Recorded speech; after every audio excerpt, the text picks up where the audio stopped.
conformément aux articles 118 et 128 de nos constitutions. Agissant collégialement avec le Conseil général, nomme le frère Gabriel Villarreal comme frère provincial de la province de l'Ermitage et à ce titre, supérieur provincial de la province de France de frère Maris, pour une seconde période de 3 ans à compter du 30 juin 2025. Luís Daniel Herrera Mesa, secrétaire général, Ernesto Sanchez Barba, supérieur général.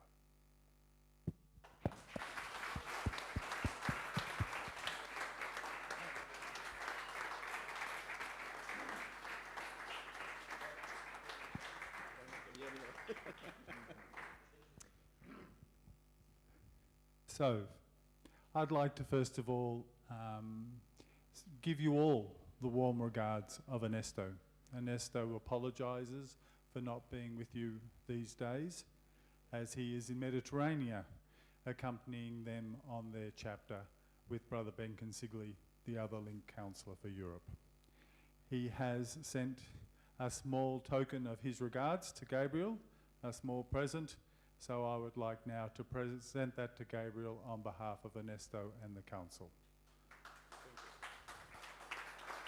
Thank you very much.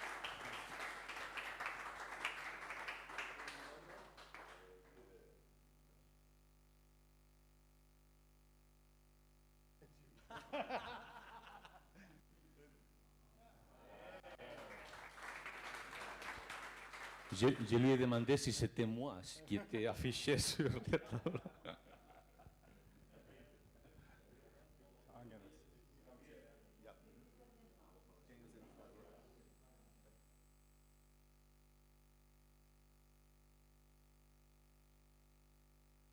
The image is the image of the Annunciation, and it's a very popular image. And it is an image that holds a great deal of meaning for us as Marists.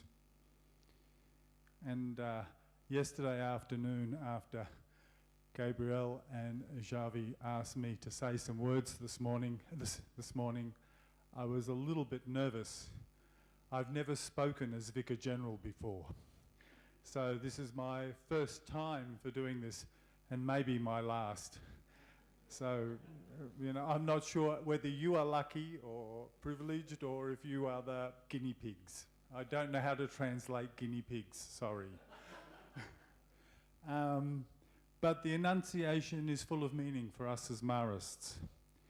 And when I was thinking last night about what to say today, and what to say to Gabriel and to those who will be taking on leadership in this province, I was thinking of that image as very significant for those who are moving into leadership and those who are acting as leaders.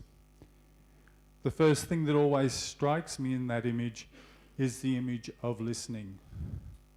And I think it's one of the things that we as Marists and Marist leaders can bring to today's world.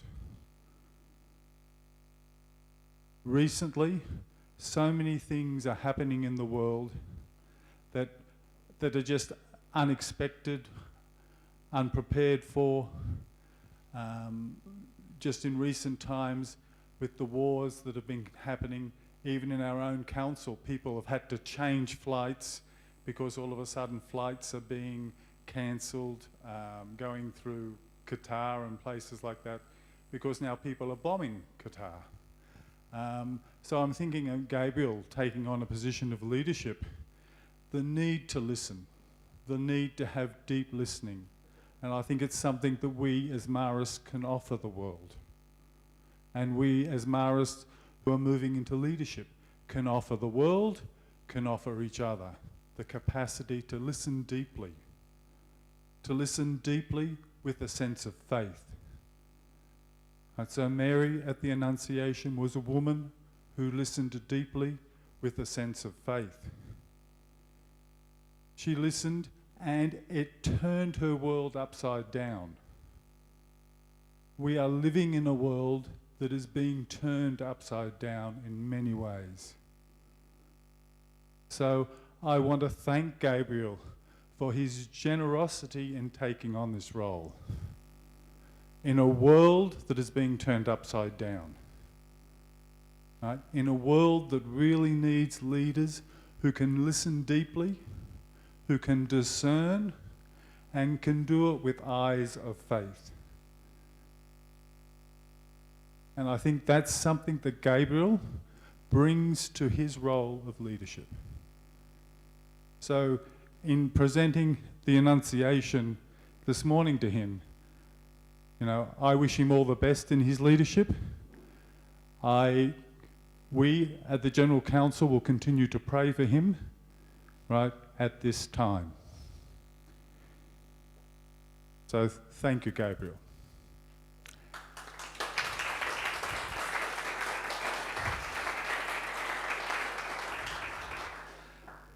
The second thing they suggested I talk about is the General Chapter. And even during prayer this morning, I'm getting WhatsApp from Congo about the General Chapter. So it's become part of my life over the last couple of months and will continue to be a significant part of my life.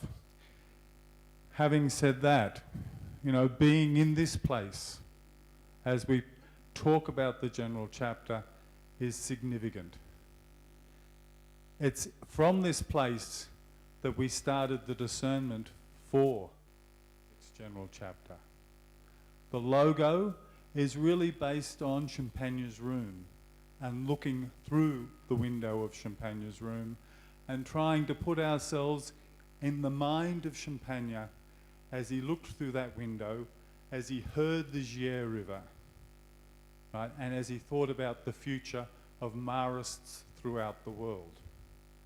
So that's the image we wanted to take forward into the General Chapter. And it's the image that we have been using continuously in our preparation for the General Chapter. So this place is a significant place for us as we have prepared for the General Chapter. And in fact, we had our last preparatory commission meeting here to ensure that we were able to feel the spirit of Champagne and the spirit of this place. We have been very lucky in preparing for the General Chapter. And once again, in preparing, we asked ourselves, how do we turn this on its head? How do we think differently? So we've asked 2 Filipino laywomen to facilitate the chapter for us. This is the first time we've done that. It's the first time we've had the chapter, and they are laywomen. And I think that's also an image for us in the General Chapter, is we want to think anew. We want to think with new minds. See how we as Maris can see how we as Maris can journey together into the future, realizing that this world is being turned upside down. So please pray for us as we prepare for the next General Chapter, right? And I'm assuring that you, all of you, will be in our minds as we journey towards the chapter and through the chapter. So once again, on behalf of Joao and myself, thank you very much for having us with you and for journeying with you at this time of discernment in your province. Thank you very much.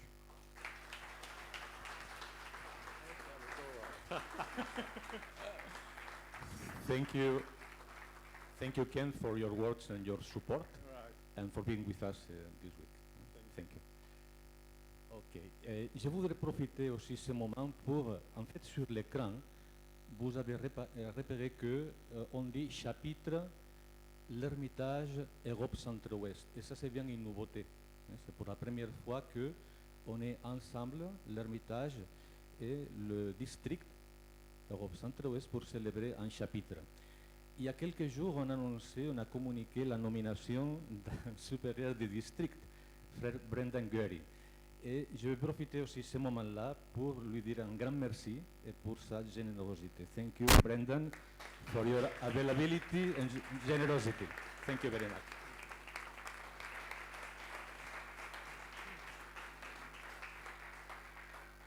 Thank you. I was not expecting to say anything, so I will say very little. I'm happy to take on the job. I have great affection for the brothers of West Central Europe, whom I got to know when I was provincial. And I think our involvement with the province of L'Hermitage has been a blessing for us in many ways. I wrote a bit about that in the report and how we have looked at the leadership, and I think that will evolve in the time ahead. So I feel good being here, delighted to meet so many of you, and have a chance, like Ken, to think forward to the general chapter as well. Thank you. Thank you.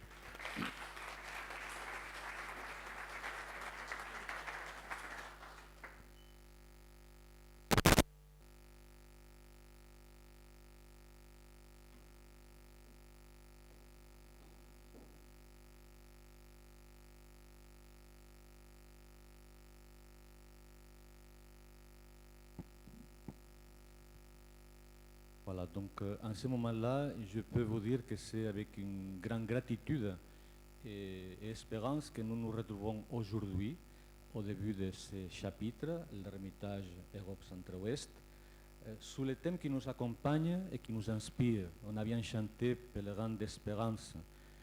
Et ce n'est pas seulement une belle expression, c'est une manière de nous situer face au monde et à notre mission.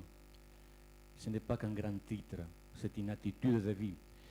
Nous venons d'une année intense, riche en expérience, en écoute, en rencontres. On a vécu ensemble un itinéraire mariste fleuve de vie qui nous a conduit des chemins de réflexion, des prières, des moments communautaires. Nous avons laissé quelque part jaillir l'eau de l'esprit, l'eau vive de l'esprit, et nous avons appris quelque part à reconnaître les signes de vie qui émergent. On n'est pas dans un contexte de tristesse, mais plutôt dans un contexte où l'on retrouve de l'expérience au quotidien, de l'espérance au quotidien, même au cœur des ombres, au cœur parfois de la sécheresse, des incertitudes. On ne peut pas nier ça. On ne peut pas dire comme si rien n'était. Non, écoute, on est heureux, il n'y a rien qui se passe. Non. Il y a des ombres dans la vie, il y a de la sécheresse, il y a des incertitudes. Mais on veut faire face à la réalité, on veut vivre dans l'espérance. Ce chapitre ne commence pas aujourd'hui. Ce chapitre a commencé dès le moment, il y a quelques mois, où l'on a choisi de se mettre en route ensemble, nous écoutant, en partageant, en discernant. Dans chaque communauté, dans chaque établissement, dans chaque groupe qui a décidé de se mettre en route, le chapitre a déjà commencé. Et aujourd'hui, ici, nous nous disposons à faire un pas de plus. On vient déjà de dire à maintes fois que on veut discerner ensemble. Et c'est pas rien ça. Discerner ensemble.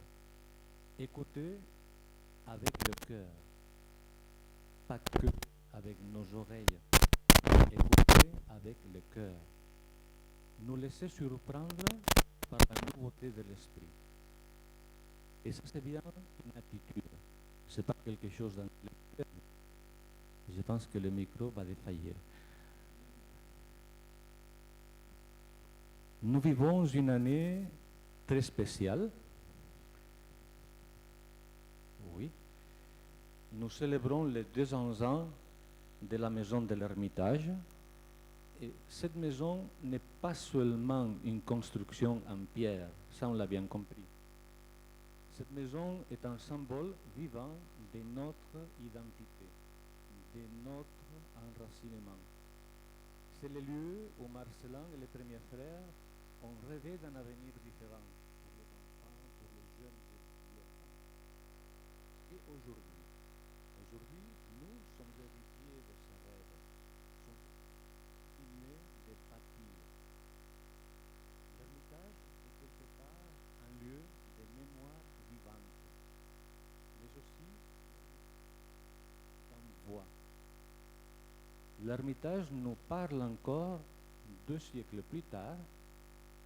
L'Hermitage nous rappelle que notre mission ne prend sens que si elle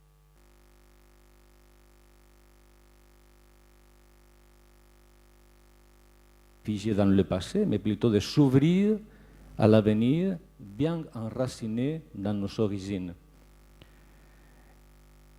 Lors de la clôture de l'itinéraire Maris Fleuve de Vie, on disait que nous avons puisé à la Bala, nous avons puisé à l'Ermitage, à nos racines.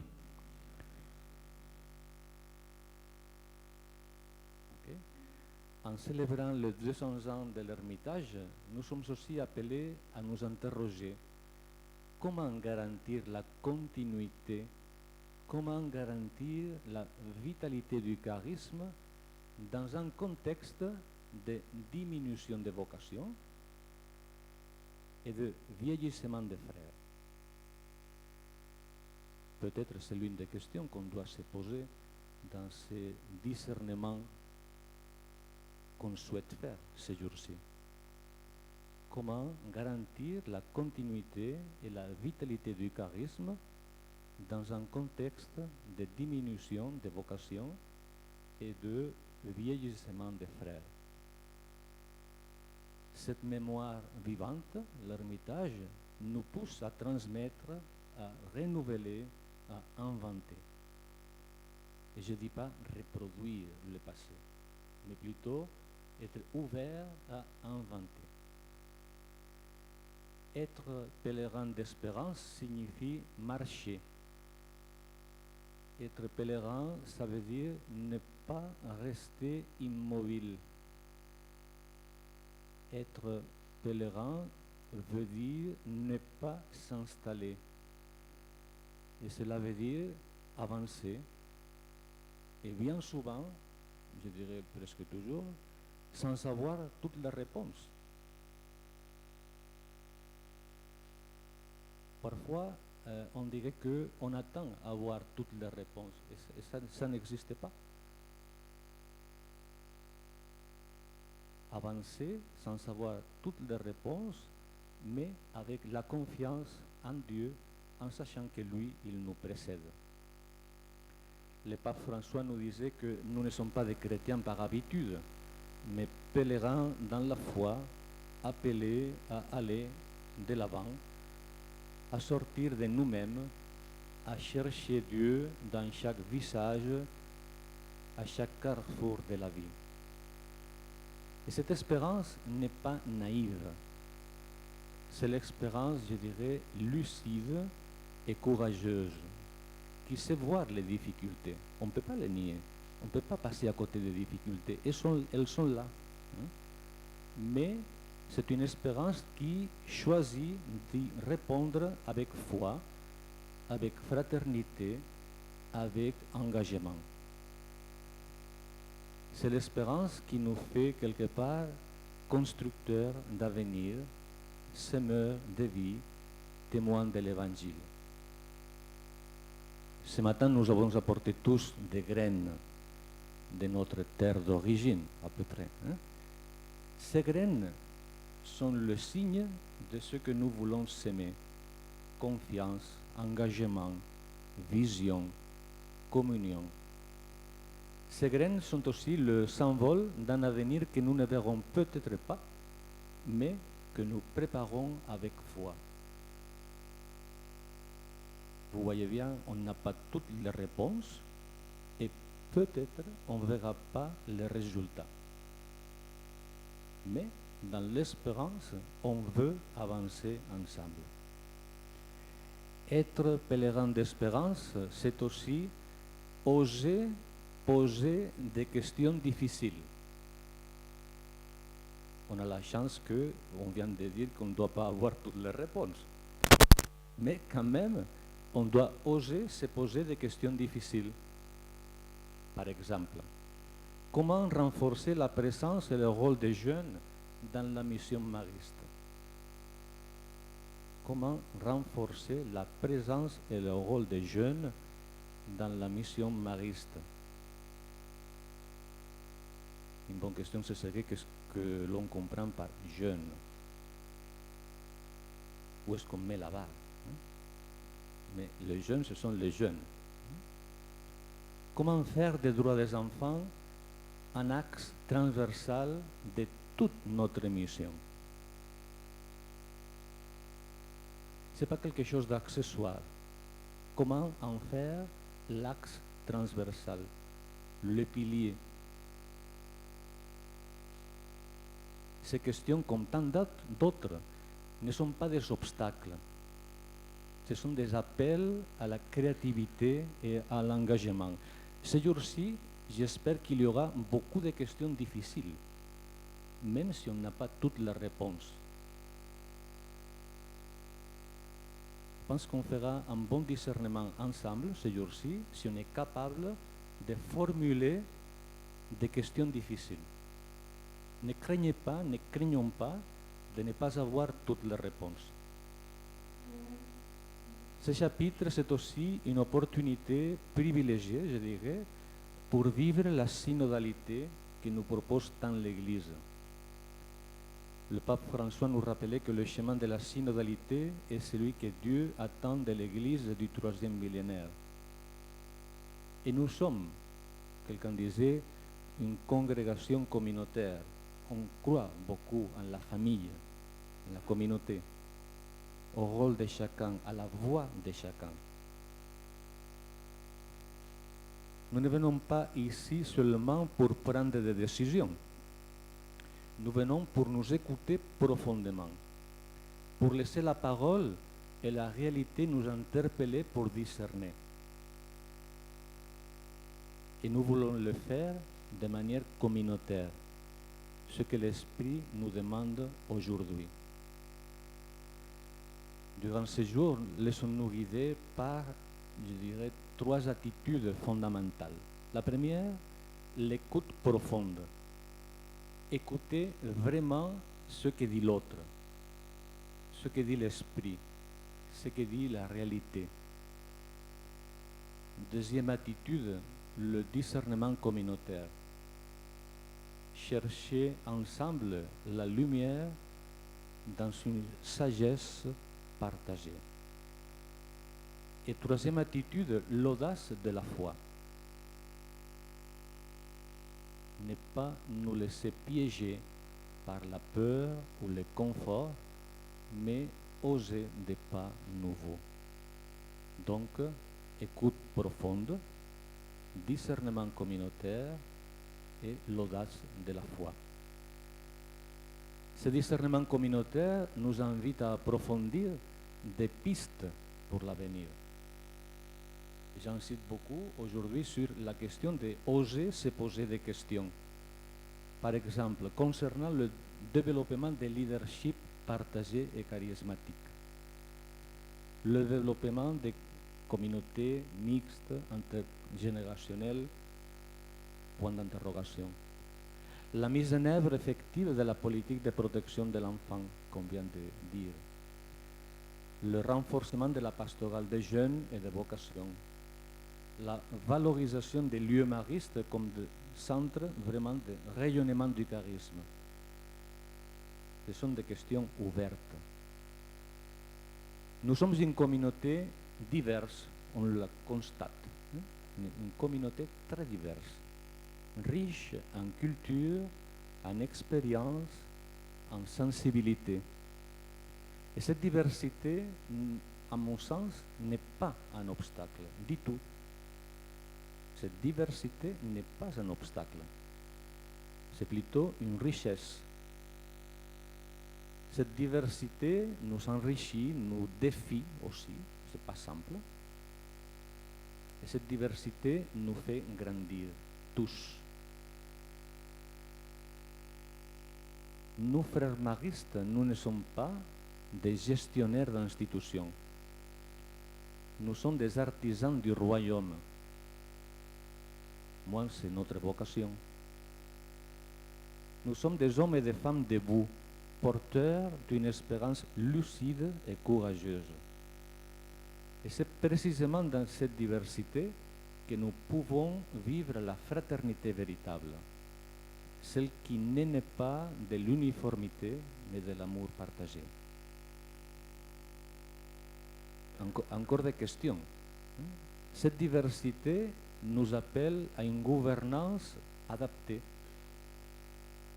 Quel est le modèle le plus pertinent? pour une réalité multiculturelle comme celle de l'Ermitage Europe Centre-Ouest? Question. Il nous faut imaginer des structures plus horizontales, flexibles, peut-être même disruptives, où frères et laïcs partagent réellement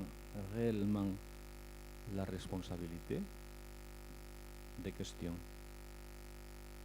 Ce chapitre n'est pas une rencontre administrative du tout. C'est un appel, ce chapitre, c'est un appel à la conversion.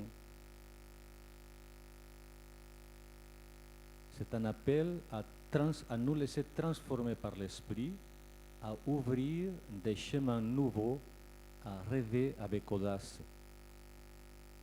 Nous ne sommes pas des gardiens du passé. Je pense que c'est important, notamment lorsqu'on est dans cette maison. Nous ne sommes pas les gardiens du passé. Nous sommes plutôt des serviteurs d'un avenir à inventer, à accueillir, à bâtir avec d'autres. Bien sûr, enracinés.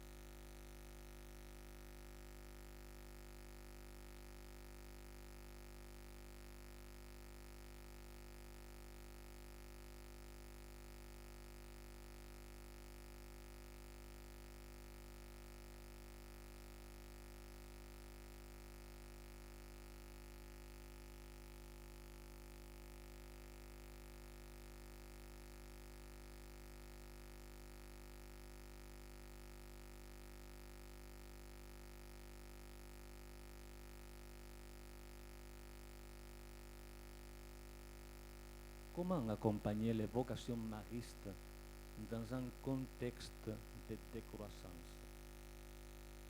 On a eu l'expérience d'accompagner 2 jeunes qui veulent, qui montrent l'intérêt à suivre un chemin comme frère mariste.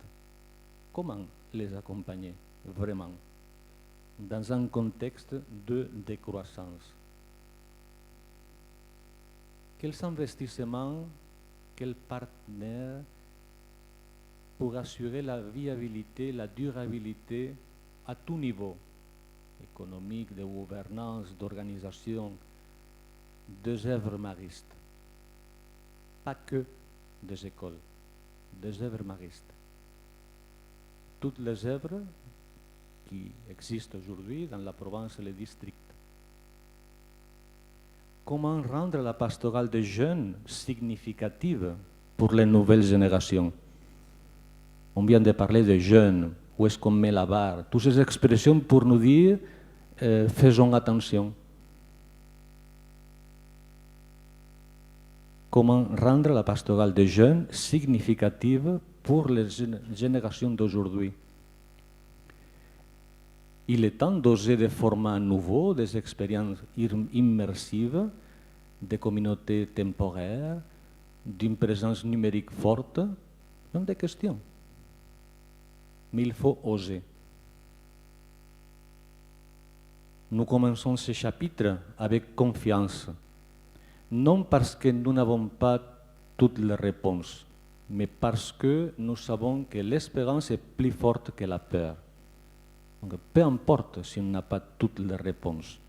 Il faut déjà se poser des questions et surtout avoir cette attitude d'espérance. Et parce que nous savons que Dieu marche avec nous. Pour que ce chapitre soit vraiment un lieu de transformation, je pense qu'il faut creuser, cultiver 3 attitudes essentielles. On l'a déjà évoqué quelque part. La première, l'écoute. L'écoute active et humble pour accueillir la voix de l'esprit, des jeunes, des laïcs, des réalités locales. Une écoute qui ne cherche pas à répondre trop vite, mais qui se laisse toucher, déplacer, transformer. Et je vous invite au début de ce chapitre à nous laisser toucher, à nous laisser transformer. Ne pas tomber dans la tentation de vouloir trouver tout de suite des réponses, de répondre trop vite. Deuxième attitude, l'audace créative pour inventer des chemins nouveaux, oser des formats inédits, expérimenter des formes de gouvernance, de communauté, de mission qui soient vraiment adaptées à notre temps. Une audace qui ne craint pas l'échec, mais qui choisit la vie. On peut se tromper, oui, mais il faut oser. La corresponsabilité fraternelle, troisième attitude, pour bâtir ensemble, frères et laïcs, jeunes et anciens, une mission partagée, enracinée dans l'Évangile et ouverte à l'avenir. Une fraternité qui ne s'impose pas, mais qui se construit dans la confiance et la complémentarité. Que Marie, notre bonne mère, nous accompagne sur ce chemin. Nous sommes des pèlerins. Un grand merci à chacun d'être là pour votre voix et votre participation. Merci à chacun.